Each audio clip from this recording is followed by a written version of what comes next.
ইলিশের রক্ষায় ভোলাসহ দেশের বিভিন্ন জায়গায় মাছ ধরা নিষেধাজ্ঞা চলছে। এর মধ্যেই বিভিন্ন জায়গায় খবর এসেছে যে এই নিষেধাজ্ঞার মধ্যেও মাছ ধরা চলছে এবং বিভিন্ন জায়গায় বিক্রিও হচ্ছে।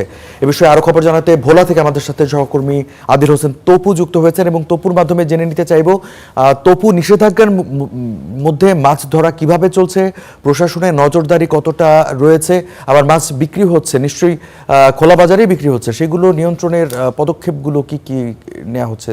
জি, শুভ সকাল। আসলে রমজানের প্রথম দিকে মাছের বাজারে যেরকম দাম বেশি থাকলেও সেক্ষেত্রে ক্রেতার চাহিদাও বেশি ছিল। তবে নিষেধাজ্ঞার এই সময়ের কারণে কিন্তু ইলিশ মাছটা আসলে সেভাবে ক্রেতারা কিনতে পারছিল না। তবে চাহিদা থাকার কারণে ব্যবসায়ীদের কাছ থেকে যারা অসৎ অবলম্বন করে মাছ ধরতো তাদের কাছ থেকে মাছগুলো কিনতো এবং সেক্ষেত্রে দাম কিছুটা বেশি ছিল। তবে এই মুহূর্তে যেহেতু নিষেধাজ্ঞা চলছে সেক্ষেত্রে প্রশাসনের কিছুটা নজরদারি আছে। সেই ক্ষেত্রে দেশি মাছের উপর মূলত নির্ভর করতে হচ্ছে ক্রেতাদের। আমি আছি এই মুহূর্তে ভোলা কিচেন মার্কেটে। আমরা এটা সকালে এসে দেখলাম যে এখানে আসলে দেশি যে মাছগুলো আছে, রুই, কাতল, মৃগেল থেকে শুরু করে তেলাপিয়া, এই ধরনের মাছগুলোর আসলে চাহিদা এই মুহূর্তে বেশি। আমরা যদি এখানকার যে দামের কথা বলতে চাই তাহলে রুই মাছগুলো বিক্রি হচ্ছে 170 টাকা, কাতল 180, তেলাপিয়া 120 থেকে 150, চিংড়ি 750 টাকা, এই ধরনের দাম বিক্রি হচ্ছে। এবং এই মুহূর্তে আসলে ইলিশ মাছটা বাজারে নেই বললে চলে এবং যারাও ধরছেন তারা গোপনে এগুলো বিক্রি করছেন। সেই ক্ষেত্রে প্রশাসনের পক্ষ থেকে এগুলো ব্যবস্থা নেওয়া হচ্ছে। অন্যদিকে যদি আমরা তরকারির বাজারের কথা বলি, সেখানে যেরকম রমজানের প্রথম দিকে যেরকম উত্তাপ ছড়াচ্ছিল, এখন কিন্তু সেই দিকে দাম কিছুটা কমে আসে। টমেটো, শসা, লেবু থেকে শুরু করে বেগুন সবকিছু এখন সহনীয় পর্যায়ে আছে। অন্যদিকে মুরগির বাজারের দামও কিন্তু এখন সহনীয় পর্যায়ে আছে।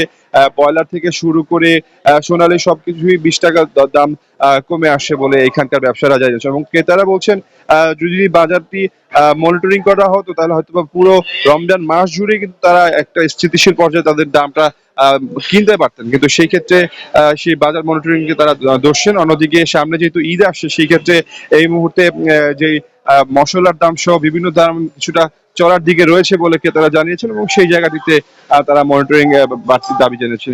একটু জানিয়ে রাখি যে যেহেতু নিষেধাজ্ঞাকালীন সময় মেঘনা তেঁতুলিয়া নদীর ভোলার 190 কিলোমিটার কিন্তু অভয়াশ্রম, সেখানে প্রায় 3,00,000 মতো অধিক জেলে মাছ ধরতে পারছে না। তাদের যেই নিষেধাজ্ঞাকালীন সময় তাদের যে সহযোগিতা দেওয়ার কথা ছিল সেটি কিন্তু এখনো জেলেরা পায়নি। তো সেক্ষেত্রে তারা ক্ষোভ জানিয়েছেন।